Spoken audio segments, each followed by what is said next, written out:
Hello, wonderful people. Welcome back to this wonderful channel where we bring you back-to-back update and information as it dey hot.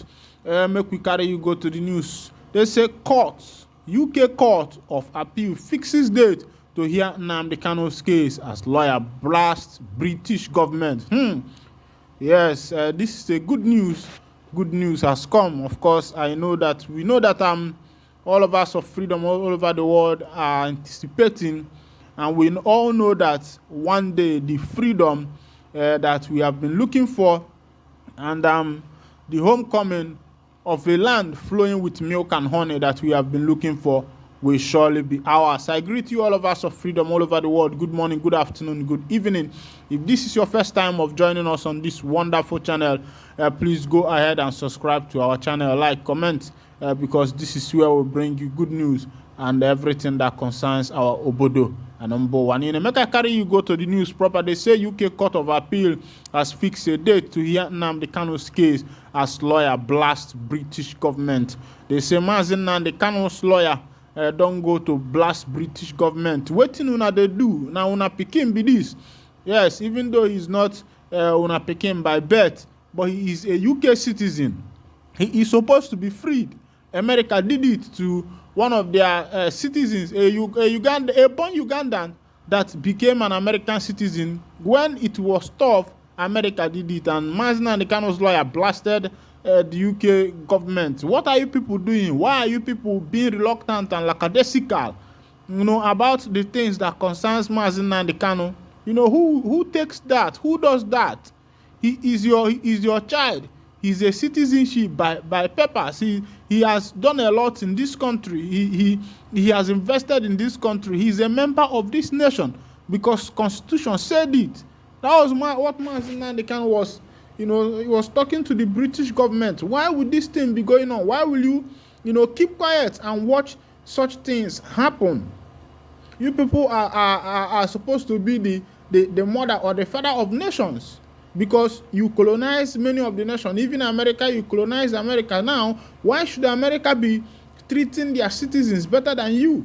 This is what was going on between Mazi Nnamdi Kanu's lawyer and the British government. He said so many things, blasted them to make sure that they try their best and make sure that their citizen who has been held in the Nigerian DSS custody for a long time, let them be. They should be held accountable for that. They should account for their citizens and their whereabouts, knowing that Kanu, when he was extraordinary rendition from Kenya to Nigeria, was not with Nigerian passport but with British passport. Then how come it happened like that? Now, the United Kingdom Court of Appeal has scheduled June 22 to hear an appeal by the family of the leader of the indigenous people of Biafra, Nnamdi Kanu, over his continuous detention by Nigerian government. Kanu's UK family lawyer, Shireen Maka of Bidmas LLP, confirmed the date while noting that there is no clear and principled policy around protecting British citizens mistreated abroad. In a statement Maka signed and circulated, Kanu's special counsel, Aloy Ejimako, said Kanu's case will set an important precedent on whether the British government has the right to avoid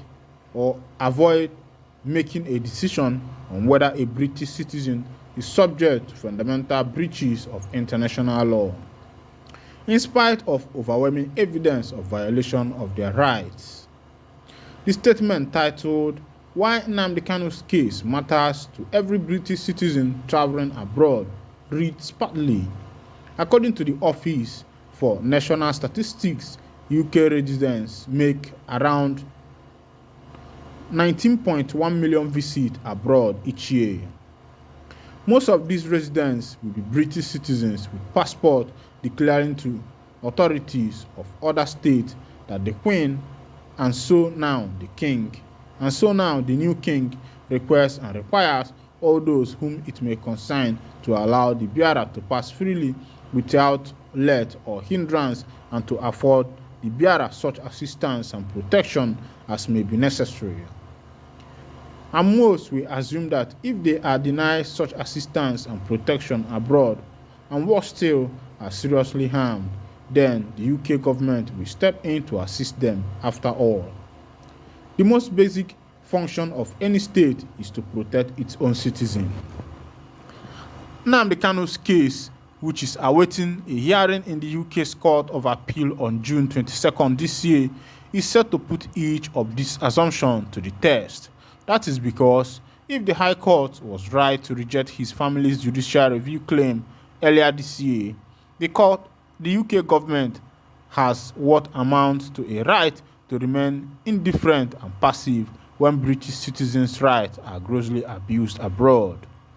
Indeed, that right would mean the government can avoid ever making a decision about what has happened or is happening to its citizens when they are abroad and desperately seeking for help. The facts of the case are stark.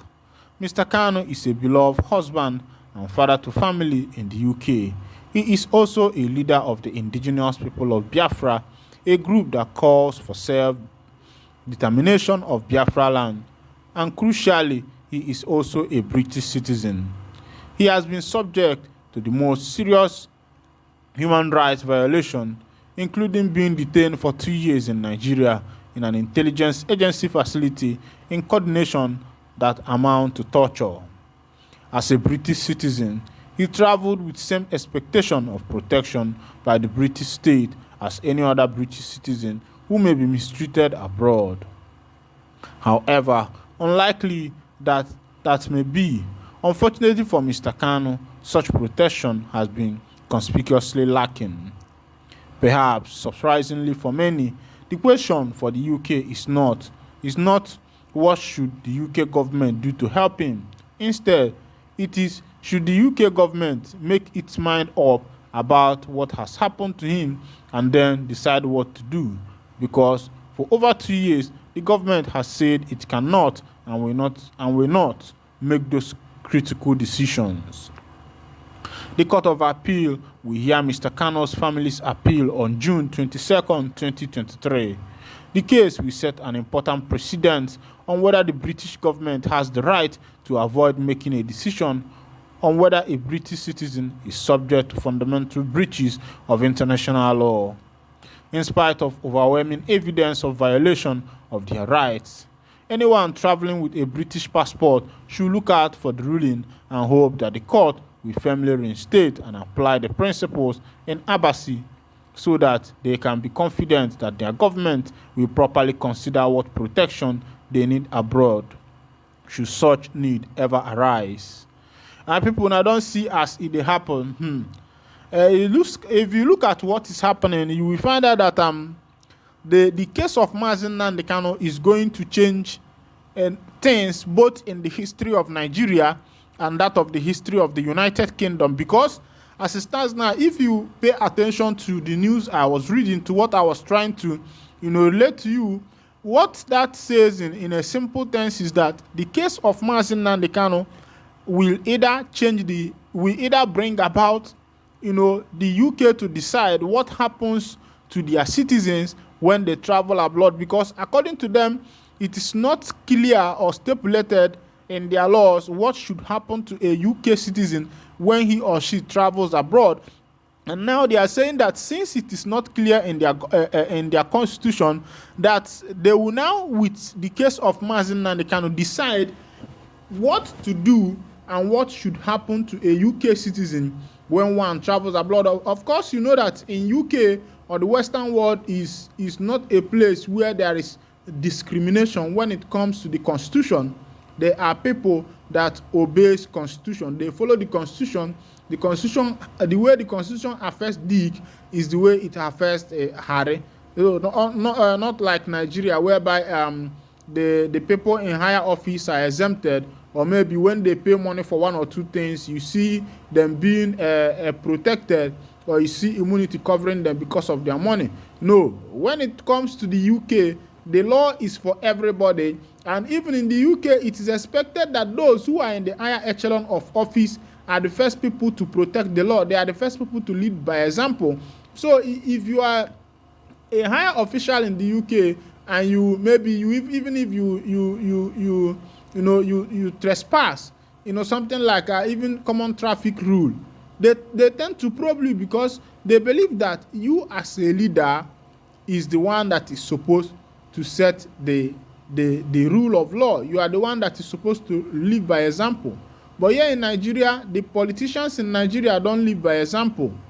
They expect the poor masses to live out the constitution while they themselves trespass the constitution. Meanwhile, I'll be winding down the curtain here, and if this is your first time of joining us on this wonderful channel, please go ahead and subscribe to our channel. Like, comment, share, and also remember to on your notification button so that whenever we are posting news, you'll be the first to collect it. Thank you for listening.